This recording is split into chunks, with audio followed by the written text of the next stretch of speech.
우리가 살아가면서 나는 예수 믿는 사람이다 하면 예수 믿는 사람으로서 세상 사람들과 비교해서 특별히 어떤 점을 내세울 수 있는가, 한 가지씩 한 가지씩 쌓아 나가야 됩니다.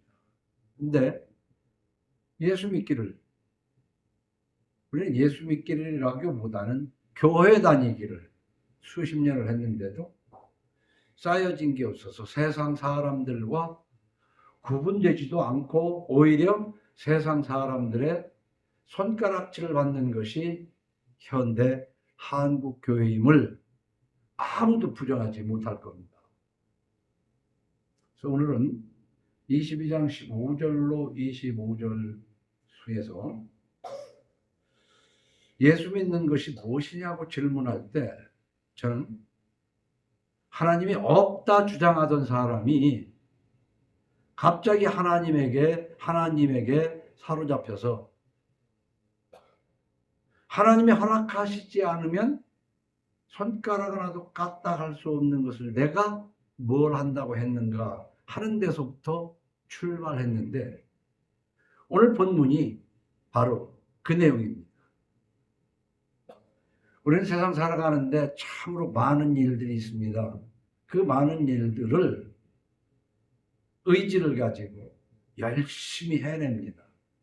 그래서 되는 것도 있지만 안 되는 것이 더 많습니다. 그래서 안 되는 것이 내가 노력을 덜해서 그럴 수도 있고 아니면 어떤 방해를 받아서 그럴 수 있겠지만은 내가 잘 이룬 것이라 할지라도 그건 내가 한 것이 아니고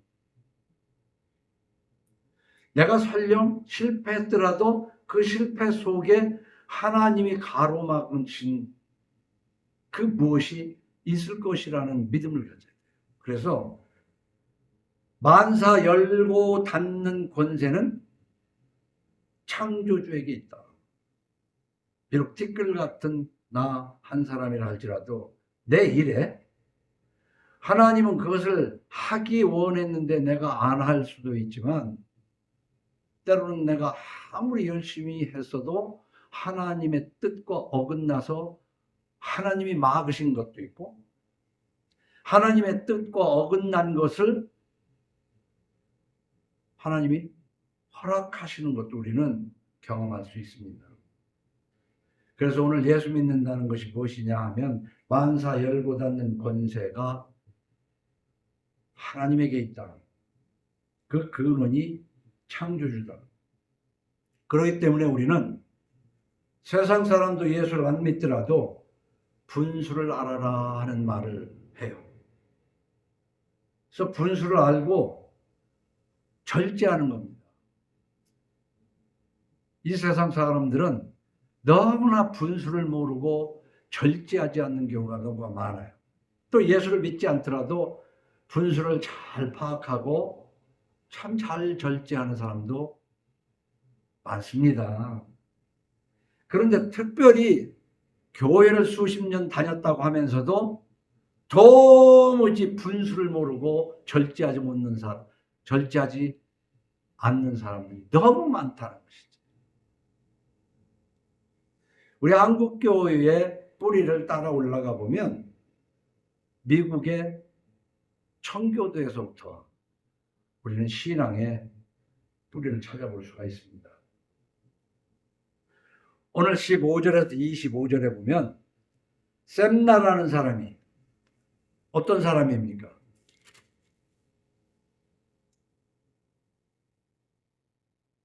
국고를 맡고 왕궁 맡은 자 셈나를 그랬습니다. 그러니까 한 나라에 상당히 고위층에 있는 사람입니다. 그러나 왕은 아닙니다. 그런데 이 셈나가 바로 분수를 모르고 절제를 못했어요. 왕릉의 꿈을 꿨어. 지 죽고 난 다음에 아주 왕릉 같은 것을 미리 파놨다 그 말이에요. 우리말에 말 타면 경마 잡힌다 라는 말이 있어요. 못 들어보신 분이 있을지 모르겠지만 뭔가 좀 걸어 다니다가 말을 타고 나면 그 말을 끄는 종도 하나 있었으면 좋겠다. 인간의 욕심은 한도 끝도 없어서 무언가를 이루면 그 이상을 이루고 싶은, 어찌 보면 그래서 인간이 발전할 수도 있지만은 그 한계가 있는 거예요. 내 사전에는 불가능이 없다라는 말도 때로는 필요하지만은 오르지 못할 나무는 쳐다도 보지 말라는 말도 생각을 하면서 살아야 된다. 어느 한쪽으로 치우쳐서는 결코 안 됩니다. 이 샘나는 절제하지 못해서 교만을 떨다가 관복을 벗깁니다. 그래가지고 그 다음 엘리야김에게 입혀요. 그러니까 내가 어떤 자리를 지키는 것도 하나님의 섭리 속에 있는 거예요. 그 하나님과 뜻이 상충하게 될 때는 그 자리를 빼앗깁니다. 흔히 우리 자본주의 사회에서 돈을 한마디로 표현할 때 재물은 독수리 날개치듯 날아가는 것이라고 그랬어요. 하나님이 날려보내면 흔적도 없는 것이 돈입니다. 재물입니다. 샘나는 자신의 위치를 망각하고 도에 넘는 짓을 했어요. 그래서 거기에 16절에 그렇게 질문합니다. 네가 여기와 무슨 관계가 있느냐? 여기에 누가 있기에 여기서 너를 위하여 묘시를 팠느냐? 그러니까 한 나라의 2인자 자리쯤 되고 보니까 자기가 왕은 아니지만 왕들이 눕는 자리에다가 자기의 묘시를 팠다 이 말이에요. 건방 떠는 거죠. 그렇지 않고 자기를 낮췄더라면 그 자리를 지속했을 텐데 옷이 벗겨졌다 그 말입니다. 이건 수천 년 전에 저 이스라엘 땅에 있었던 그런 얘기만은 아니고 오늘날 우리들 사이에서도 조금만 욕심을 비웠으면 좋았을 텐데, 조금만 그 욕심을 비웠으면 좋았을 텐데 하는 것을 많이 봅니다.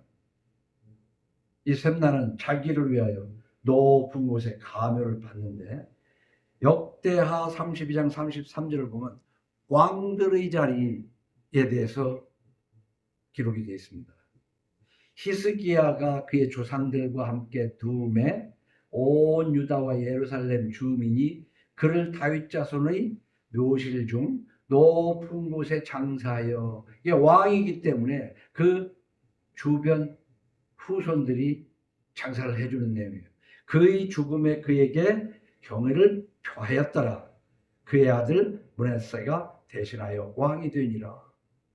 바로 이렇게 왕의 묘실 자리에 셈나가 자기의 가묘를 받다 이 말이에요. 저는 가끔 오래전부터 가끔 3대 가는 부자가 없다는 말과 함께 병행해서 경주 최부잣집의 가훈을 가끔 생각을 해봐요. 정말 백리 안에 굶어 죽는 사람이 없게 하라는 엄청난 가훈이 있어요. 근데 그 중에서도 과거에 나가되 과거를 보되 진사 이상의 벼슬은 하지 말라. 돈 있고 권력을 얻게 되면 한도 없이 괴물처럼 올라가기를 원하는 인간의 심리를 그 최부잣집은 알았다는 거예요. 그래서 어느 정도에서 멈춰라 라는 기준이 있어요. 오늘 저와 여러분은 하나님의 도우심을 받아서 세상 누구 못지않은 번영하는 것도 좋은 거예요. 나 예수 믿는다고 해서 반드시 번영해야만 되는 것도 아닌 걸 또한 알아야 돼요. 뿐만 아니라 어느 선에서 멈출 줄 알아야 된다 이 말이에요. 멈출 줄 알아야 돼요. 그래서 저는요, 진사 이상의 벼슬은 하지 말라는 그 말을 우리 건강에 대해서도 우리는 건강을 돌아보지 않아도 안 되지만 건강을 어떻게 해야 돼요?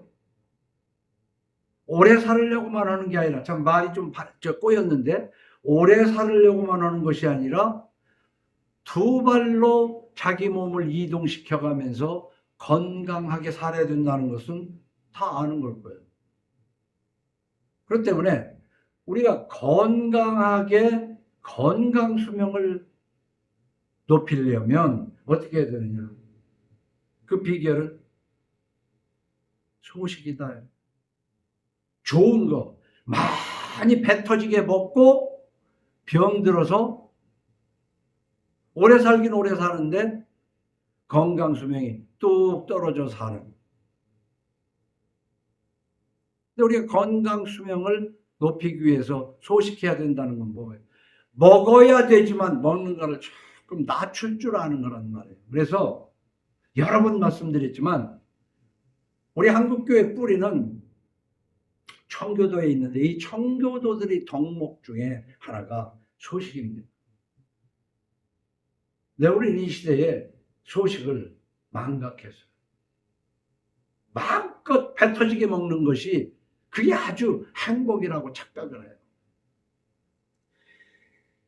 그렇기 때문에 반대로 하면 과식, 먹고 싶은 대로 먹는다는 것은 제 몸을 상하게 하는 것이다. 그래서 난 소크라테스가 네 자신을 알라는 말을 이것과 연결을 했어요. 우리는 내 몸에다 무슨 짓을 하는 줄을 몰라요. 내 몸에 얼마나 나쁜 짓을 하는 줄을 모르면서 그것을 행복이라고 생각하고 즐거움이라고 생각하면서 사는 시대다. 샘나가 가묘를 받은 것은 오늘날 과식하는 것과 마찬가지예요. 죄부잣집에서 진사 이상의 벼슬에 욕심을 내는 거예요. 적당히 어느 선에서 멈출 줄 아는 그것이 청교도의 덕목이고 우리 그리스도인의 덕목입니다. 그래서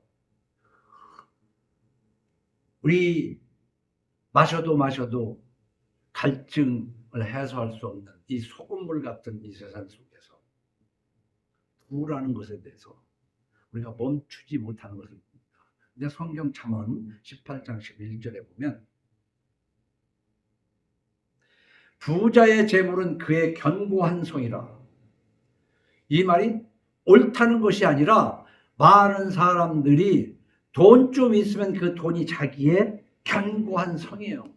그래서 어깨가 펴지는 거예요. 하나님을 믿음으로 말미암아 어깨가 펴지는 것이 아니라 지갑에 돈 몇 푼, 통장에 돈 몇 푼, 부동산을 좀 가지면 어깨가 펴지는 거예요. 견고한 성이란 말이에요. 그가 높은 성벽같이 여기느니라. 가진 돈을 큰 힘으로 하는. 이 돈만한 힘이 없어요. 이 시대에. 하나님은 그걸 다 알아요. 그래서 기록했어요. 부자의 재물은 그의 견고한 성이라. 그가 높은 성벽같이 여기는데 바로 이것이 사람의 마음의 교만은 멸망의 선봉이요. 바로 이런 마음, 자신이 가진 것을 높은 성벽같이 여기는 그런 교만한 마음은 망하는 선봉이라는, 멸망의 선봉이에요. 하지만 겸손은 존귀의 길잡이입니다.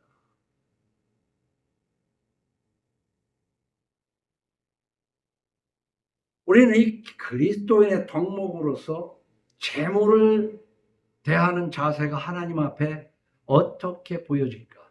하나님 앞에 겸손할 수 있어야 할 뿐만 아니라 사람과 사람 사이에서도 그렇습니다.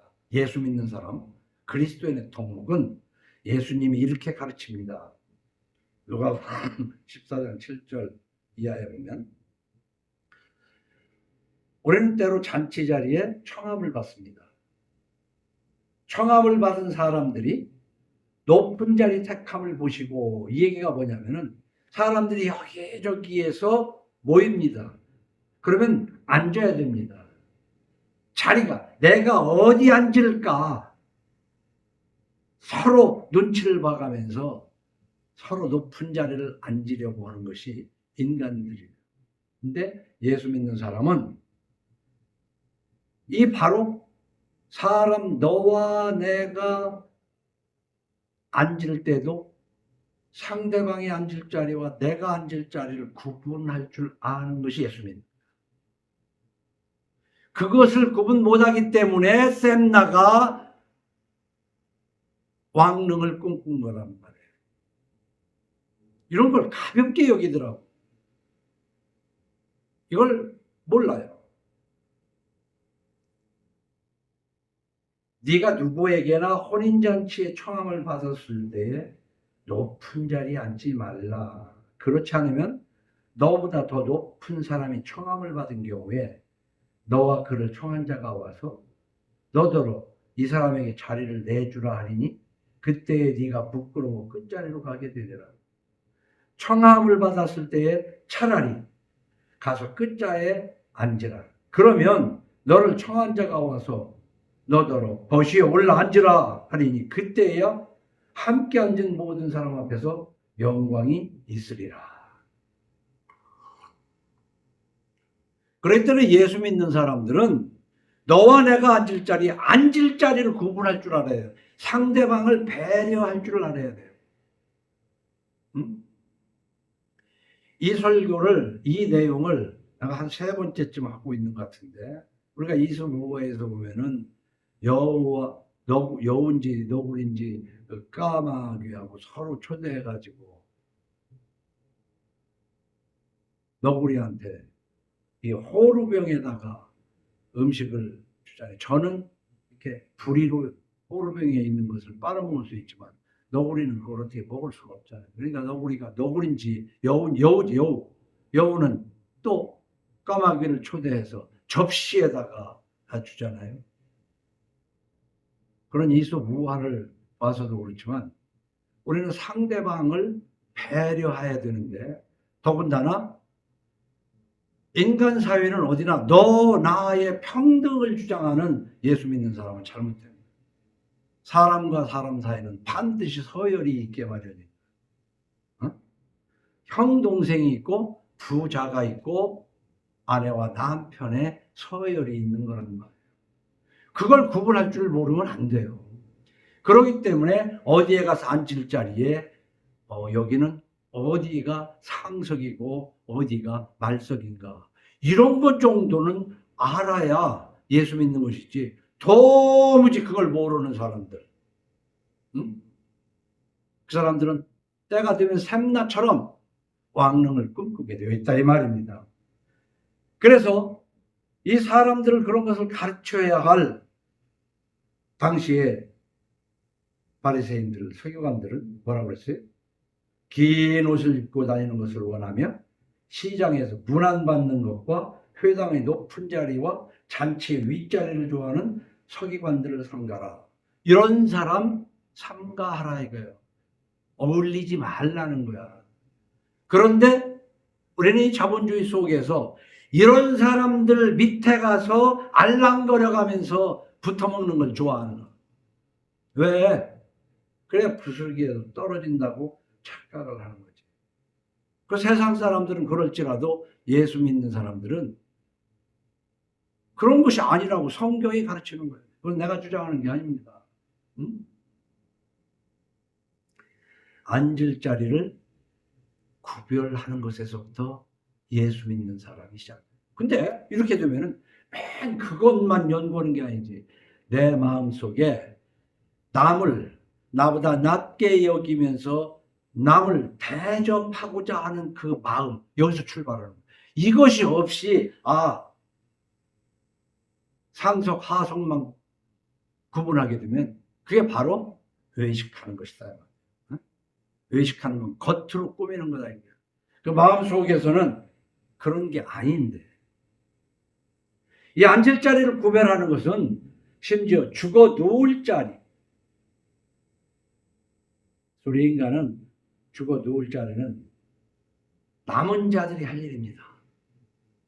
뭐 예를 들면 자기가 죽고 나면 장례비라든가 어디 최소한의 누울 자리를 만드는, 그것도 안 된다는 것이 아니라 죽고 난 다음에 남은 사람들이 높이 왕릉에 묻어주면 왕릉에 묻히는 것이고, 심지어는 잠언 30장 17절에 이렇게 기록합니다. 아비를 조롱하며 어미 순종하기를 싫어하는 자의 눈은, 이거 무슨 얘기를 했어요? 불효자식은 그랬어요. 골짜기의 까마귀에게 쪼이고 독수리 새끼에게 먹히리라. 이 얘기는 뭐예요? 불효자식은 죽고 난 다음에도 수습해 줄 사람이 없어서, 그가 산에서 죽었으면은 까마귀가 눈을 쪼아먹고 독수리가 살을 뜯어먹을 것이다. 수습해 줄 사람이 없는 거예요. 응? 성경은 참 무섭게 가르칩니다.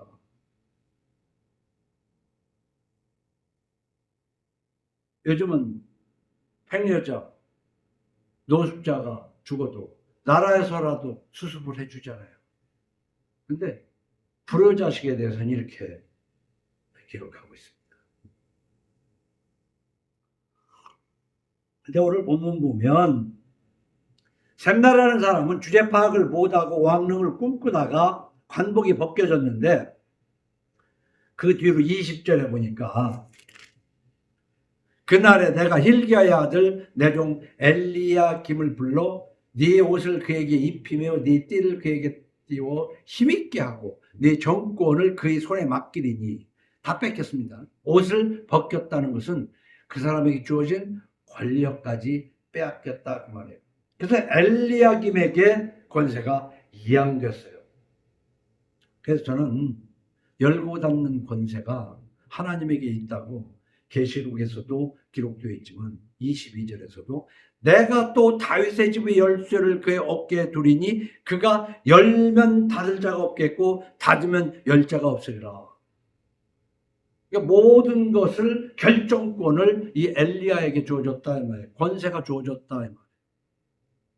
셈나에게 주어졌던 권세가 엘리야로 넘어갔어요. 우리는 이것을 잘 생각하면서 사는 것이 그리스도인이다.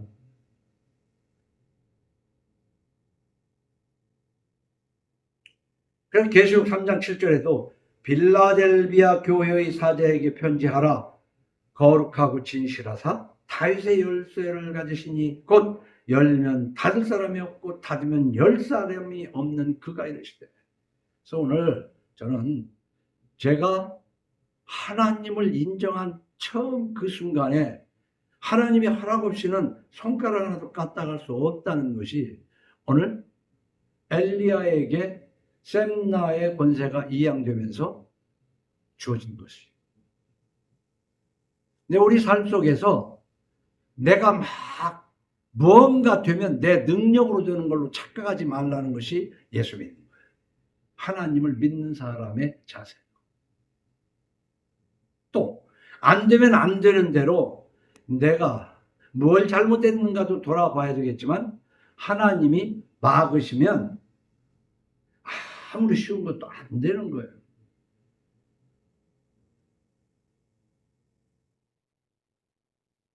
요한복음 1장 1절 이하에 이렇게 기록합니다. 태초에 말씀이 계시니라. 이 말씀이 하나님과 함께 계셨으니 이 말씀은 곧 하나님이십니다. 그가 태초에 하나님과 함께 계셨고 만물이 그로 말미암아 지은 바 되었으니 지은 것이 하나도 그가 없이는 된 것이 없느니라 하고 뒤에 14절에 가서 말씀이 육신이 되어 우리 가운데 거하시되 우리가 그의 영광을 보니 아버지의 독생자의 영광이요 은혜와 진리가 충만하더라. 자, 오늘 이 말씀은 뭐입니까? 우리는 창조주 여호와 하나님 아버지 우리 주 예수 그리스도라고 불러야 된다고 제가 여러 번 얘기했습니다. 근데 예수를 믿으면서도요, 예수가 하나님이라는 것을 못 믿는 사람이 있어요. 그런가 하면 하나님은 하나님이지만 천지창조는 아버지 하나님이 하신 것이 아니야? 그런데 오늘 요한복음에서 분명히 말씀하신 대로 예수께서 천지를 창조하신 창조주라는 것이죠. 그러니까 예수님은 내 죄를 대신하여 십자가에 죽으셨을 뿐만 아니라 우주 만물을 창조하시고 우리 삶 속에서 우리 삶의 그 모든 것을 열고 닫는 권세를 예수님이 가지고 있다. 우리는 그걸 알고 우리가 살아가야 됩니다. 그래서 하나님은 어떤 분이냐? 사무엘상 2장 6절에 보면 여호와는 죽이기도 하시고 살리기도 하시며, 그 여호와께서 왜 죽이겠어요? 하나님은 악인의 죽는 것조차도 기뻐하시지 않는다고 그랬어요. 그런데 하나님이 죽이기도 하시고 살리기도 하십니다. 스올에 내리게도 하시고 거기에서 올리기도 하시는도다. 우리 경제적으로 여호와는 가난하게도 하시고 부하게도 하시며 낮추기도 하시고 높이기도 하시는 도다. 여러분, 우리는요 1960년대 젊은 시절에 그 새마을 운동 같은 거 이런 걸 통해서 군사 정권이 그 새마을 노래 같은 거 이런 것에서도 하는 사람이 잘 살고 못 사는 것이 마음먹기에 달려있다 그러잖아요. 마음먹기에 따라서 잘 살 수도 있고 못 살 수도 있다. 맞는 말 같지만 그것을 다 못 살고 싶어서 못 삽니까? 잘 살고 못 사는 것이 팔자만도 아니고 마음먹기에 달린 건 또 아니에요. 아무리 마음을 먹어도 뜻대로 안 되는 것이 인생이다. 그래 여호와는 죽이기도 하시고 살리기도 하시는 하나님인 것을 알고 자기의 분수에 따라 하나님 앞에 겸손하게 사는 것이 신앙생활이다. 저는 참 재미있는 그 표현 중에 하나를 야곱이 라헬에게 한 이야기예요. 그 라헬이 자기가 성태 임신하지 못하니까 불만을 야곱에게 표합니다. 야곱이 라헬에게 성을 내어 이르되 그대를 막 하니까 야곱이 라헬에게 대답하는 내용이에요. 야곱이 라헬에게 성을 내어 이르되 그대를 임신하지 못하게 하시는 이는 하나님이시니 내가 하나님을 대신하겠느냐? 우리는 때로 왜 이렇게 안 해? 그러는데 아무리 하려고 해도 안 되는 게 많아요. 그 배후에는 하나님께서 허락하시지 않기 때문에 그것을 모르고 싸움하는 것이 라헬과 야곱이었다 그 말입니다. 그래서 뒤에 23절로 25절을 보면 사람은 너나 할 것 없이 다 같은 종에 속합니다. 23절에 못이 단단한 곳에 박힘같이 그를 견고하게 하리니 그가 그의 아버지 집의 영광의 보좌가 될 것이요.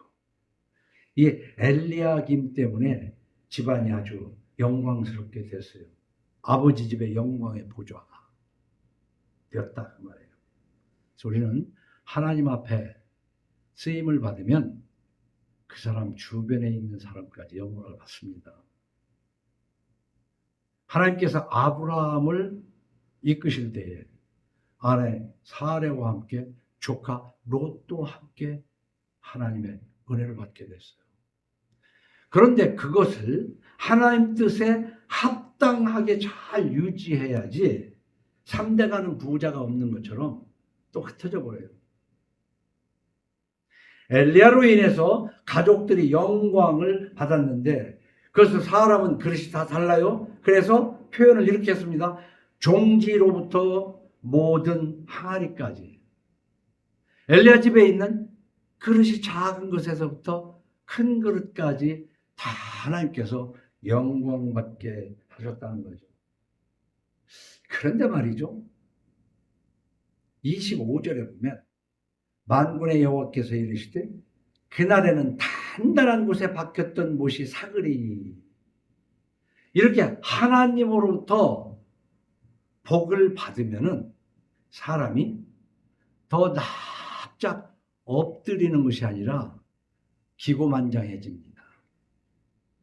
옛날 사람이나 지금이나 마찬가지예요. 그래서 요즘은 이제 의회 정치를 하는 공화국이기 때문에 투표를 해서 뽑히잖아요. 그래서 국회의원들이 처음에 초선이 됐을 때는 그저 골목골목 다녀가면서 뽑아주셔서 감사합니다. 뽑아주셔서 감사합니다. 인사하고 다녀도 2달 지나고 3달 지나고 4년 지나서 재선되고 3선되면 아주 거만해져. 자기를 원래 국회의원으로 착각해요. 그렇잖아요. 자기는 원래 대통령인 줄 안다고 착각을 해요. 많이 보잖아요. 근데 우리는 남의 얘기할 것이 아니라 내 삶 속에서 좀 향상되었을 때 그런 것을 못 느끼냐 이 말이에요. 내가 그전에는 10만 가지고도 만족하고 감사하던데 이제는 100을 가졌는데도 내가 불만이 많구나. 이걸 느끼냐 그 말이에요. 이걸 느껴가면서 조용히 무릎을 꿇고 하나님 앞에 참여하는 것이 예수입니다. 그것이 없으면 셈나의 가묘처럼 결국은 하나님 앞에 하나님이 끌어내린다는 말이에요. 앉는 자리에서조차 높은 자리에 갔다가 주인이 거기 앉을 자리인데 저쪽으로 가. 이런 소리를 듣게 된다 그 말입니다. 그렇기 때문에 우리는 국가를 경영하는 사람도 하나도 없잖아요. 이 목소리를 듣는 사람이. 가정을 경영함에 있어서도 잠언 25장 5절처럼 왕 앞에서 악한 자를 제하라. 그리하면 그의 왕위가 의로 말미암아 견고히 서리라. 이걸 어떻게 해석해야 되겠어요? 왕도요? 옆에서 아부하는 사람들이 생기면 왕이 옳지 못한 길로 가게 됩니다. 그래서 그 왕도 왕위에서 떨어지게 돼요. 그러니까 왕 옆에 악한 자를 제하라. 그러면은 여러분의 가정에서는요, 가장이 만나고 있는 사람, 가장 주변에 옳지 못한 사람들을 제해야 돼요. 그 사람은 그 친구를 보면 그 사람을 알 수 있다 그러잖아요. 그 때문에 아내는 남편의 주위에, 남편은 아내의 주위에 악한 사람이 있는가를 분별할 줄 알아야 돼요.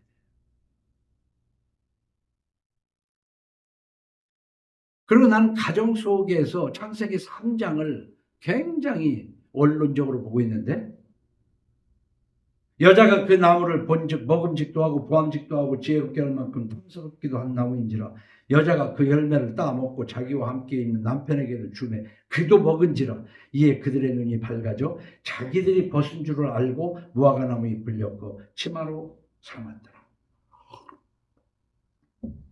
우리 가정에서요, 남편은 아내의 주변에 악한 사람을 제해야 되고 아내는 남편의 주변에 악한 자를 제할 뿐만 아니라 이 시대에 참 서글픈 얘기가 뭐냐. 공무원들이 위에서 지시한 것은 순종을 해서 따라야 됩니다. 항명을 하면 안 돼요. 그러나 옳지 못한 것을 지시하면은 거부할 줄을 알아야 돼요. 근데 이 시대는 위에서 까라면 까는 거야. 못된 짓도 서슴지 않고 칼도 휘두른다고. 그럼 가정에서 남편이 하란다고 해서 여자가 하면 돼요? 여자가 선악과를 먹고 저도 먹고 남편에게 주니까 남편도 먹는 것이 옳으냐 이 말이에요. 예수 믿으려면 그걸 구분해야 돼요. 자식과 부모 사이에서도 옳은 것이 오고 가야 되는 거예요. 그래서 자식들에게 부모에게 순종하라 이렇게 하지 않았어요. 주 안에서 순종하라. 말씀에 합당하지 아니하면 거절할 수 있고 거역할 수 있는 그런 힘이 있어야 돼요.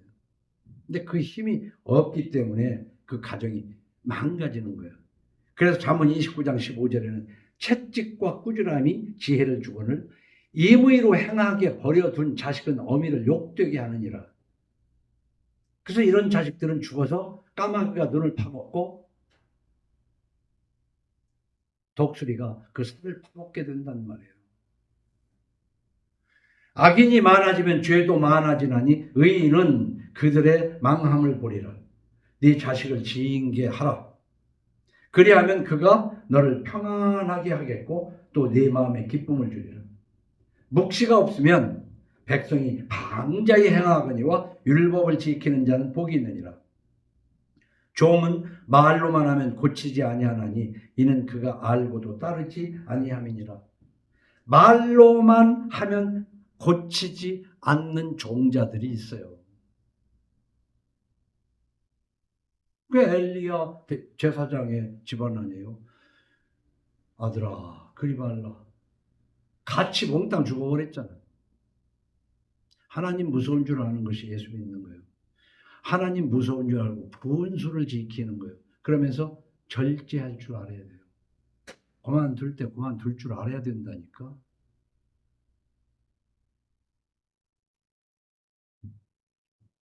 그래서 시편 82편 2절에는 너희가 불공평한 판단을 하며 우리는 판단하고 살잖아요. 다. 이게 좋을까? 저게 좋을까? 근데 불공평한 판단을 한다는 거예요. 악인의 낫보기를 언제까지 하려느냐 그랬어요. 악인과 친하게 지내는 거야.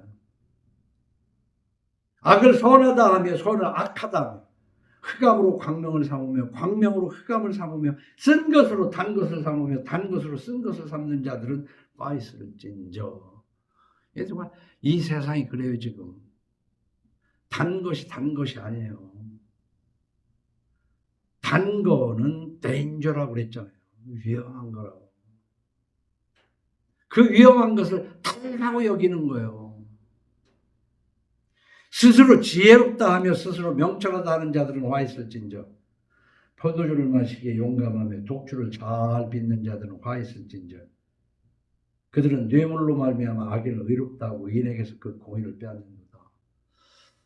저는 출세한 사람도 아니지만 요즘 세상을 보면 이사야서 5장 20절에 있는 대로 완전히 세상이 뒤집어졌다. 저는 그렇게 봐요. 그런데 이게 지금 교회만이라도 그걸 구분할 줄 알아야 돼요. 근데 교회는 이미 맛이 간 줄 오래됐어요. 오래됐습니다. 그래 베드로전서 1장 14절에 보면 너희가 순종하는 자식처럼 전에 알지 못할 때에 따르던 너희 사욕을 본받지 말고 오직 너희를 부르신 거룩한 이처럼 너희도 모든 행실에 거룩한 자가 되라. 기록되었으되 내가 거룩하니 너희도 거룩할지어다 하셨느니라. 외모를 보시지 않고 각 사람의 행위대로 심판하시는 이를 너희가 아버지라 부른즉 너희가 나그네로 있을 때를 두려움으로 지내라. 이 나그네로 있을 때라는 게 지금 이 땅에 발을 디디고 있는 호흡이 있을 때를 얘기하는 거예요. 이때를 두려움으로 지내란 말이에요. 두려움으로. 할렐루야, 아멘, 샬롬 어쩌고 경박스러운 하나님 찬양, 진정한 하나님 찬양이 아니고 너희가 알거니와 너희 조상이 물려준 헛된 행실에서 대속함을 받은 것은 은이나 금같이 없어질 것으로 된 것이 아니요 오직 흠없고 점없는 어린 양 같은 그리스도의 보배로운 피로 된 것이니라. 우리는 영원히 망해야 되는 사람인데 나를 위해서 창조주께서 나와 같은 인간이 되셔서 내 대신 죄를 십자가에 지시고 부활하셨다는 것은 정말 은혜 위에 은혜라고 그랬잖아요. 그러면 우리는 이 세상 사람들의 기준과는 달리 이 시대에 보면 참 한탄스러운 것이 뭐냐면 우리 가정에서도 그래요. 이것은 이렇게 하고 저건 저렇게 하자 하고 가정에서 약속을 하면 그게 가정의 규율이야. 근데 부부간에 부모 자식간에 이건 이렇게 하고 저건 저렇게 하자 뭐 정하지도 않는 사람도 많지만 정해놓고도 안 지켜. 정해놓고도 안 지킨다니까? 그럼 이 사회는 뭐예요? 우리 민주주의 하자 그러는 거 아니에요? 민주주의. 어? 여러분 민주주의가 뭐예요? 여기서 민주주의에 대해서 설명할 생각은 없어요. 시간도 없고. 근데 이게 민주주의냐고. 내가 무식해서 그런지 몰라도 전혀 민주주의가 아니야.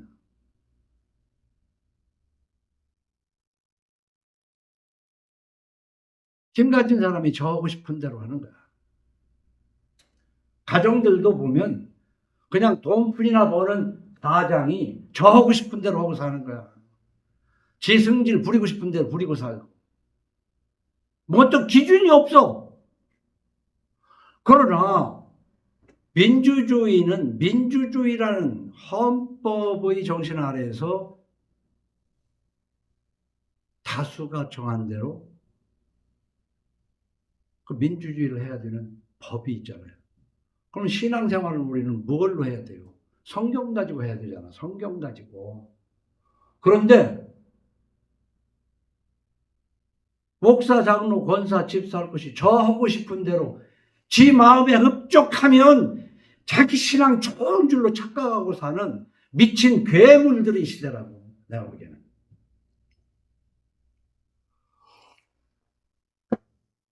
그래서 오늘 엘리야에게 맡긴 예루살렘 교회가 하나님께서 단단히 박힌 모처럼 견고하게 해줬는데 그걸 똑바로 하니까 사가서 부러졌단 말이에요.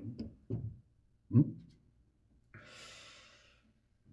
엘리야 가정교회가 패망을 했단 말이에요. 이것도 지금 가정이 하나님 앞에 은총을 받아서 엘리야 가정교회가 된 거 아니에요. 사람들에게 영광을 받는. 근데 이 패망처럼 여러 번 얘기하지만 이 기독교 역사는 끊임없이 이 패망의 역사를 기록해왔어요. 아주 징글징글할 정도로 그 길을 가고 또 꼬꾸라지고 새롭게. 그래서 저는 가정성화가 절실하다고 봐요. 저는요, 저 자신도 500년 전 가톨릭이 얼마나 성서에서 멀리 갔는지 나름대로 공부해 보니까 루터가 주장한 95개 조항이 있는데 그 95개 조항뿐만 아니라 그 이외에도 이건 성경적이지 못한 것이 그대로 남아있는 것이 많아요. 가톨릭에 아직도. 그러면 개신교는 이제 오직 성경이라고 주장해가면서 저부터도 어떻게 성경을 다 압니까? 모르잖아요. 그러니까 주일학교에서 배우고 다니던 교회에서 집사 시절에 배운단 말이에요. 여러분들도 저한테도 많이 배웠지만 누군가한테도 많이 배웠을 거 아니에요. 그럼 배운 대로 다 살았어요? 그 배운 것 중에서 지가 할 만한 거, 지가 좋다고 여기는 것만 하는 거 아니냐고. 솔직한 얘기로.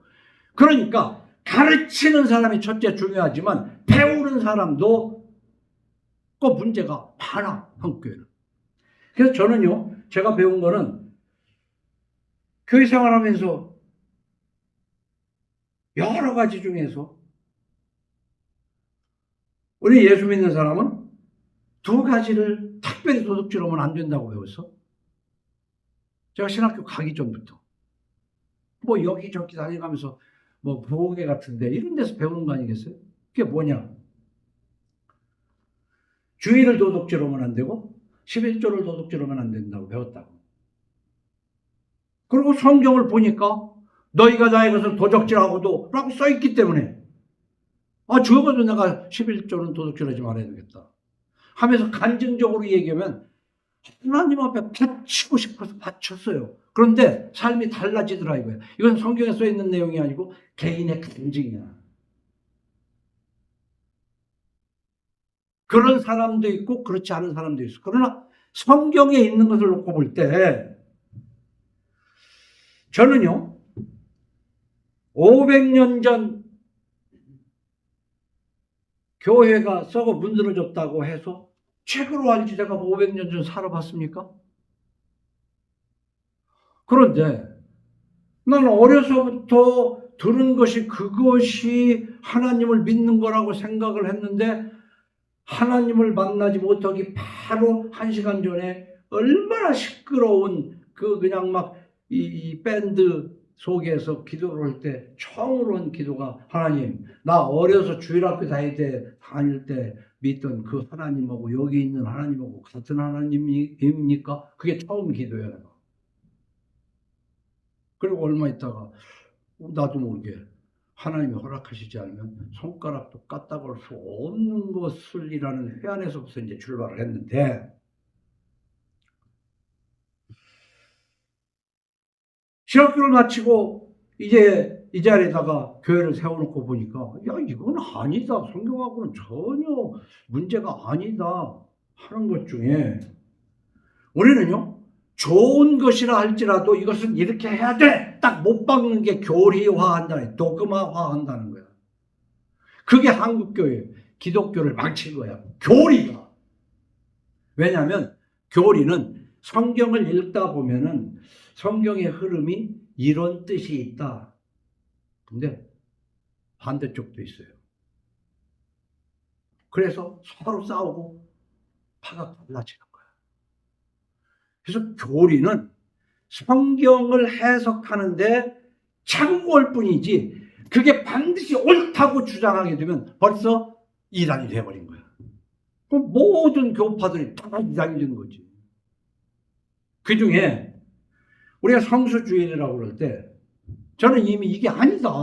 도대체 이게 아니다. 왜 아니냐. 그 십자가 걸어놓은 이 콘크리트 속에 일주일에 한 번 왔다 가야 주일 성수야? 집에서 예배 드리면 주일 성수 아닙니까?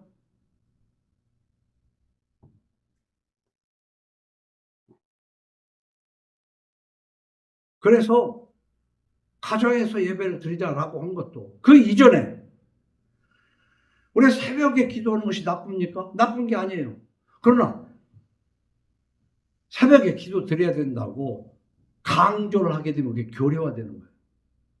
수요 예배 아니 직장 생활하고 퇴근도 늦은데 그 빠득빠득 수요일 날 저녁에 참석해야 되냐고. 그래서 종교 생활이 무거운 짐이 돼버렸다. 한국교회는. 하고 싶은 사람은 자연스럽게 해도 돼요. 그러나 그것을 아예 틀로 만들어 놓고 교리화하게 될 때 문제가 있어요. 교리치고 그 교리는요 또 다른 면이 있어요.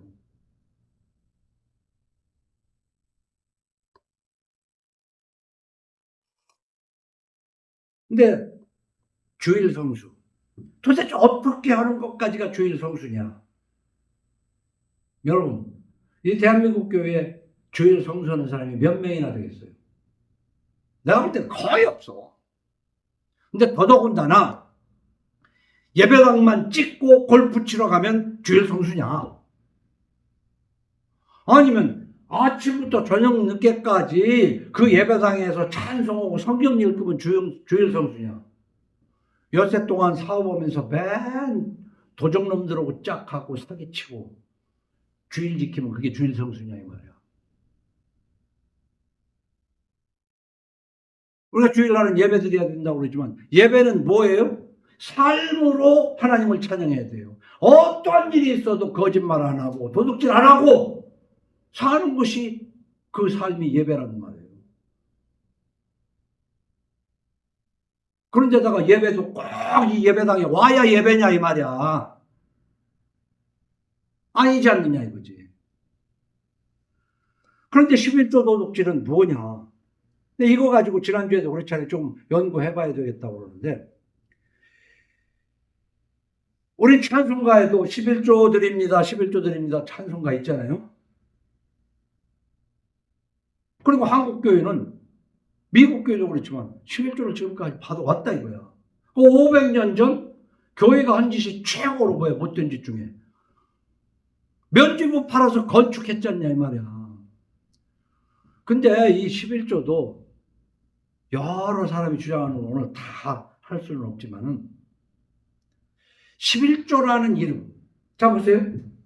예배당에 나와야만 주일 성수하는 거 아니다. 너희가 두셋이 있는 곳에 나 또 너희와 함께 하라고 그랬어요.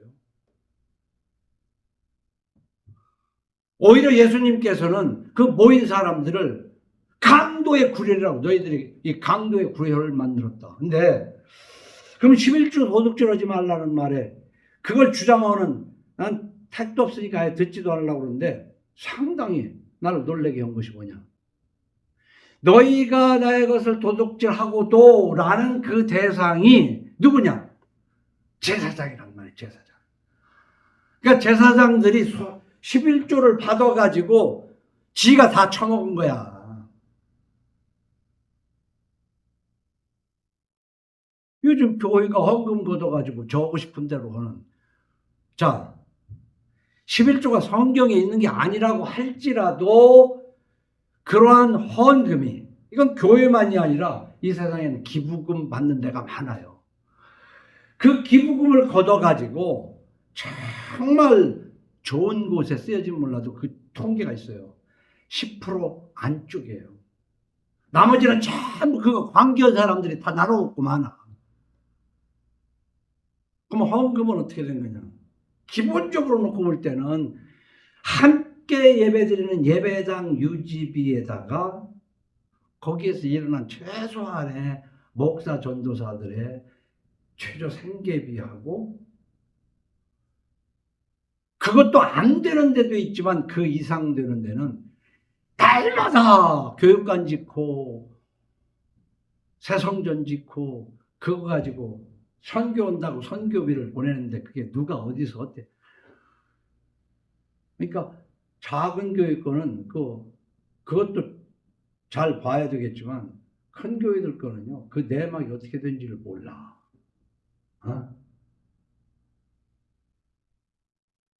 그러니까 이 총체적인 것 속에서 제가 볼 때 이 11조 도둑이라는 말만은 나도 오해했다.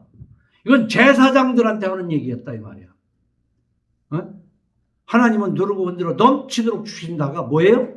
주라 그리하면이라고처럼 말라기를 1장부터 쭉 읽어보면 제사장들한테 도둑질했다는 그런 얘기란 말이에요. 그리고 예수님께서 그 바리새인들에게 이것도 하고 저것도 행할지라 그러나 더 중한 바 의와 공의를 행하라고 한 거. 이것은 또 얘기하는 게 그렇습니다. 우리 11조보다도 더 중요한 것이 의롭게 사는 거란 말이에요. 주일날 찍고 뭐든지 다 하면 그 주일 성수냐. 하나님 앞에 돈 낸다고 교회에 돈 내기도 쉽지 않지만 돈 내고 뭐든지 다 하면 그 11조가 무슨 의미가 있냐. 예수님이 그렇게 해석할 뿐만 아니라 또 어떤 사람은 뭐냐. 예수님이 십자가에 돌아가시기 전에 한 거기 때문에 11조는 십자가에서 다 이루었다. 안 해도 된다. 이렇게까지 주장하는 사람이 있어요. 그래서 저는 지금까지 새벽 예배를 하기 싫어서 안 하고 게을러서 하는 게 아니에요. 저 안산에 살면서도 새벽 3시에 출발해가지고 새벽 예배를 했어요. 그러나 이거는 교리화하고 이걸 의무화할 일은 없다. 수요 예배도 그렇다. 크리스마스도 그렇다. 뭐 코로나 때문에 겸사겸사하고 은퇴하고 뭐 이래서도 그렇지만 꼭 예배당에서 예배 드려야만 되는 건 아니다. 하다가 이 11조도 이거 다시 한번 생각해야 될 일이다. 그리고 우리는요, 배우기를 11조 도둑질 하지 말고 주일 도둑 성수주일 해야 된다고도 했지만은 우리는 강경 성결교에서부터 그저 예배 드릴 때 주일학교도 있지만 예배 드리는 거 보면 예배 시간에 헌금을 돌리잖아요. 그걸 우리는 어려서 잠자리채라고 그랬거든. 잠자리채 돈 걷어. 그리고 이렇게 가지고 오면은 끝나고 난 다음에 봉투를 하나 하는 거. 아무개 집사님 얼마, 아무개 집사님 얼마. 이게 어떻게 보면 그 시골에서 그런 걸 받고 모조그래프에다가 헌금을 막대그래프로 해놓은. 헌금을 이렇게 걷어서 되냐. 근데 어떻게 보면 그것도 하나의 경영 방침이야. 많이 나오게 하는 방법이란 말이에요.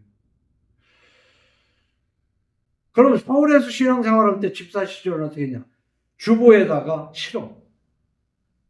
지난주 11조 헌금 명단 쫙 두고 보면 내 이름이 있구나 확인하는 거죠.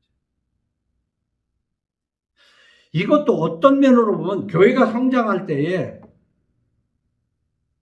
교회를 성장시키는 데 한 좋은 방법일지 모르지만 그게 하나님 앞에 바치는 것이냐 교회에 내는 것이냐. 오른손이 한 것을 네 왼손이 모르게 하라는 걸로 놓고 따지면 사실 누가 헌금했다는 것을 밝히는 것도 없게. 그러나 그것이 안 밝혀질 수도 없어요. 요즘은 또 온라인으로 하니까. 그래서 언젠가도 얘기했지만 헌금 봉투가 큰 교회 같은 데 가면요. 진짜 20가지 이상 40가지 별의별 헌금이 다 있어. 그러니까 절기 헌금할 필요 없다는 거 아니에요. 우리 권사님이 오순절 같은 때 맥주절 이런 거 하시던데 해서 안 될 거는 없지만 그것이 교회의 하나의 프로그램이 돼서는 안 된다. 전 그렇게 생각을 해와서. 그래 어떻게 보니까 저 헌금함 몇 가지지만 저희는 이제 주정헌금, 11조 헌금 2개 있는데 요즘 유튜브에서 주장하는 사람들 얘기를 쭉 들으니까 좀 부끄럽더라고. 왜냐하면 내가 그렇게 배우기도 그랬지만 배운 대로 성경을 읽으면 그것이 옳게 그렇게 느껴져요. 배운 대로.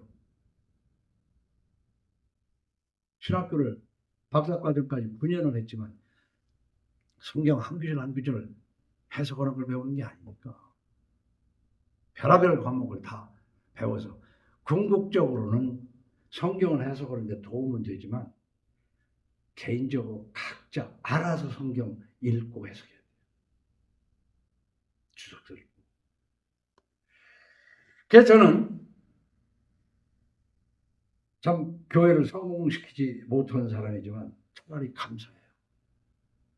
왜? 500년 전 뭐든지 됐던 교회를 개신교가 500년에 오면서 사람들을 이용해 먹었다. 성도들. 그럼 나도 성경과 어긋난 부분을 안 가르쳤냐? 자유로울 수 없어. 자유로울 수 없어. 그래서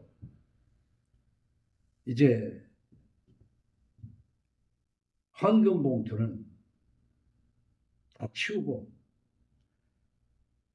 신약에 있는 대로 연보라는 말로 단일화해야 되겠다 하는 생각이 들어요. 그래서 고린도후서 몇 절을 적었지만 고린도후서를 9장 1절에서부터 집에서 한번 쭉 읽으시기 바랍니다.